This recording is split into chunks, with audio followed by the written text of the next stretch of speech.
అర్థమవుతుందా? అవి తాగుతున్నందుకే నీరసం వస్తున్నాయి. ఎందుకు అవన్నీ? ఉపవాసం అంటే ఉపవాసమే. ఉపవాసం అంటే ఉపవాసం ఈజ్ ఈక్వల్ టు దేవునితో సహవాసం. ఉపవాసం ఉన్నప్పుడు ఎవరితో సహవాసం? నువ్వు ఉపవాసం ఉన్నావా? బయట తిరగొద్దు. ఉపవాసం ఉన్నావా? దేవుని సన్నిధిలో దేవునితో సహవాసం చేయి. నిద్ర ఎలా పడుతుందో నాకు అర్థం కావట్లేదండి. నాకు రావట్లేదు నిద్ర. నేను పడుకునేది 2 గంటలకు రాత్రి, 3:30కు మళ్ళీ అక్కడ కూర్చుంటాను. 6 గంటల వరకు ప్రార్థన, 7 గంటల వరకు నిద్ర పట్టదు, బలవంతంగా నిద్రపోవడమే. అది 1 గంట 2 గంటలు అలా కొంచెం బలవంతంగా పడుకొని మరలా లేచి దేవుని పాదాలు పట్టుకొని ప్రభువా ప్రభువా ప్రభువా ప్రభువా ప్రభువా ప్రభువా ప్రభువా. 2022 సంవత్సరం, ఇది 2025 సంవత్సరం. ఎన్ని సంవత్సరాలు అయింది?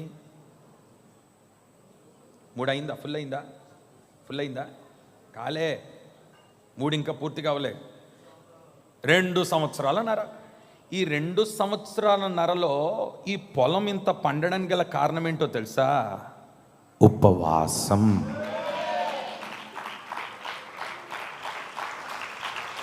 ఏ వాసం?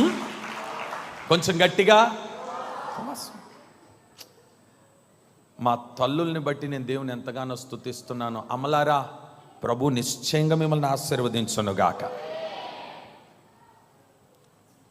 ప్రాణం పెడుతున్నారండి, దేవుని సేవ కొరకు ప్రాణం పెడుతున్నారు, ప్రార్థనలు చేస్తున్నారు, కడుపు కాల్చుకుంటున్నారు, దేవుని సన్నిధిలో రోధిస్తున్నారు, దేవుని సన్నిధిలో బ్రతిమలాడుతున్నారు.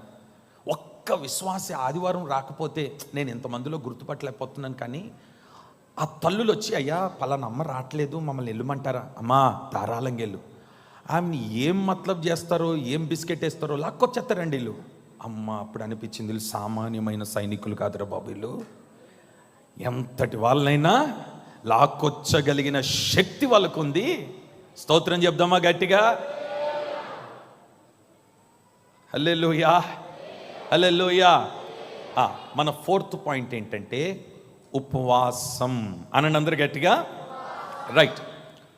శాసనం విడుదలైంది. ఏంటి ఆ శాసనం అంటే?